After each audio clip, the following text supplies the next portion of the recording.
राधे राधे मेरे प्यारे भाइयों बहनों माताओं व बंधुओं, संस्कार की बातें चैनल में आपका स्वागत है।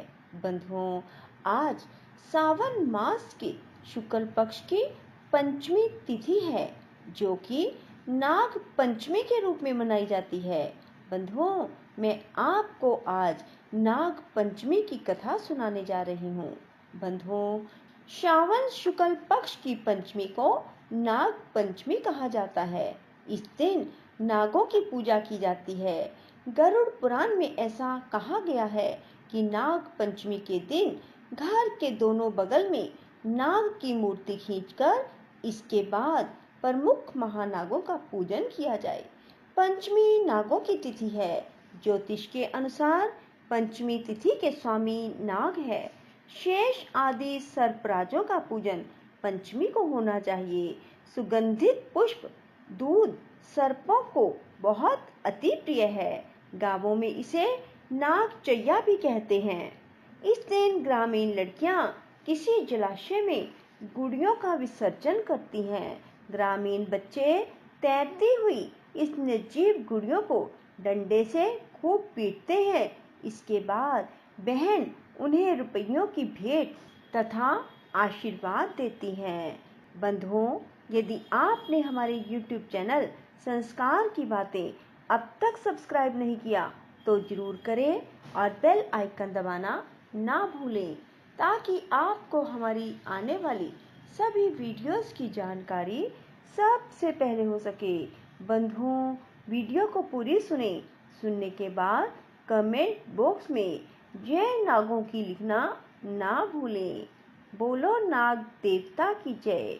बंधुओं, एक बार एक सेठ जी थे।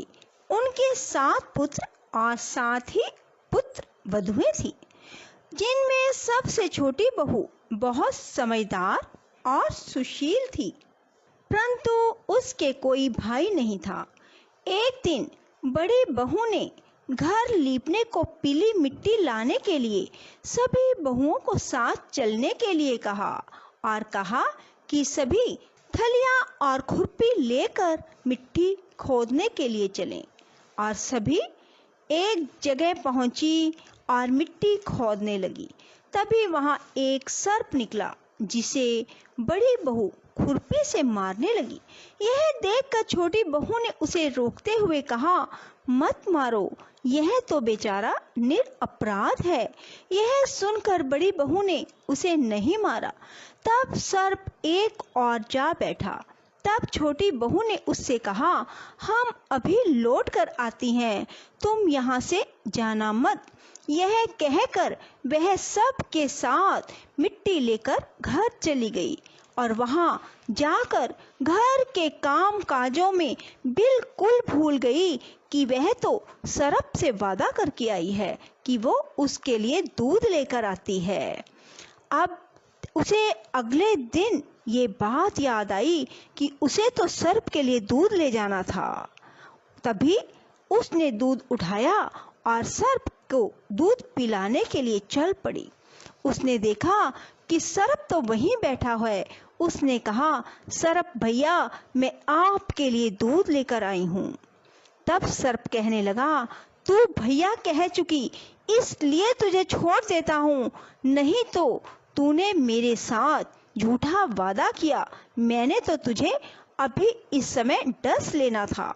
वह बोली, भैया मुझसे भूल हो गई, उसकी क्षमा मांगती हूँ।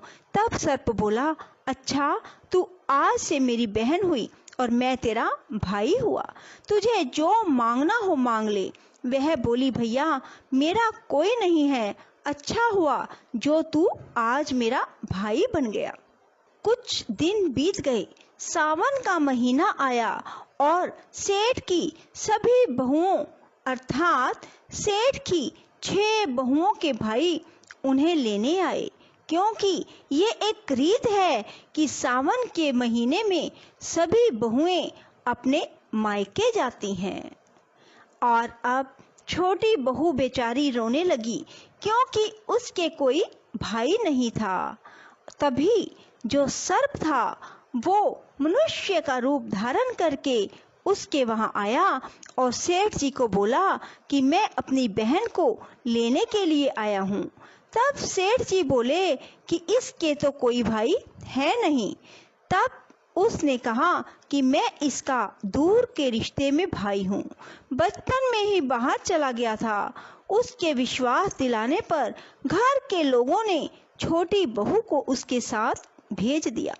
उसने मार्ग में बताया कि मैं वही सर्प हूँ, इसलिए तू डरना नहीं। जहाँ चलने में कठिनाई हो वहाँ मेरी पूंछ पकड़ लेना। उसके कहे अनुसार ही उसने किया और सर्प देवता के नाग लोक में पहुंच गए।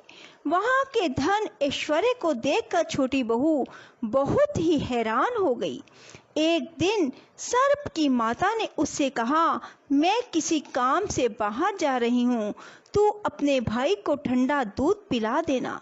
उसे यह बात ध्यान न रही और उससे गरम गरम दूध पिलाया गया, जिसमें उसका मुख बेतरह से जल गया। यह देखकर सर्प की माता बहुत क्रोधित हुई, परंतु सर्प के समझाने पर शांत हो गई।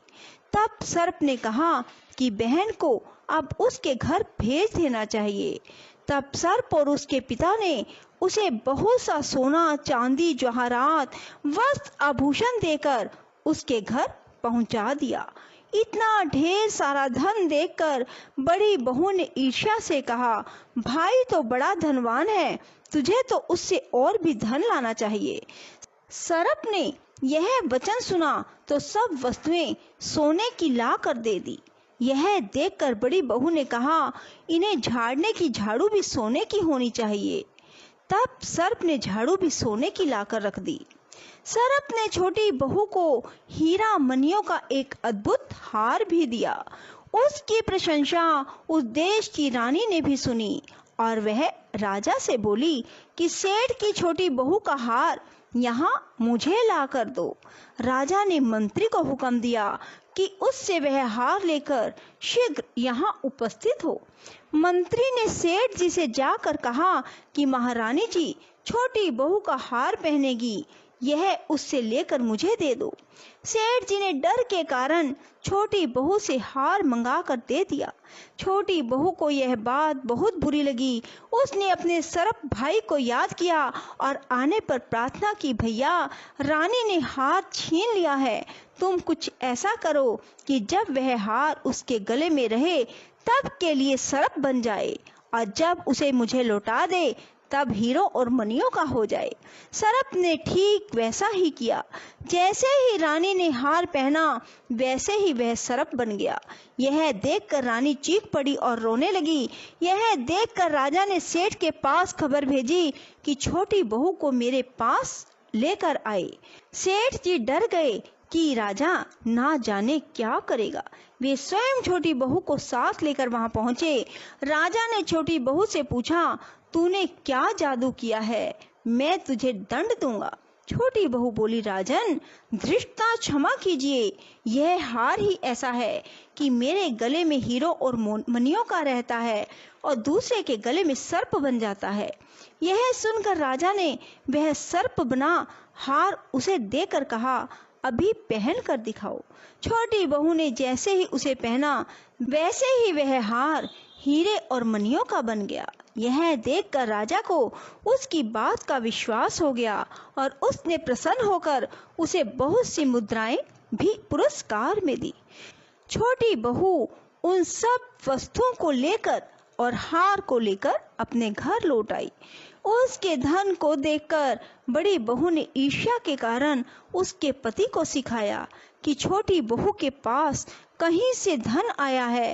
यह सुनकर उसके पति ने अपनी पत्नी को बुलाकर कहा, ठीक ठीक बता कि यह धन तुझे कौन देता है।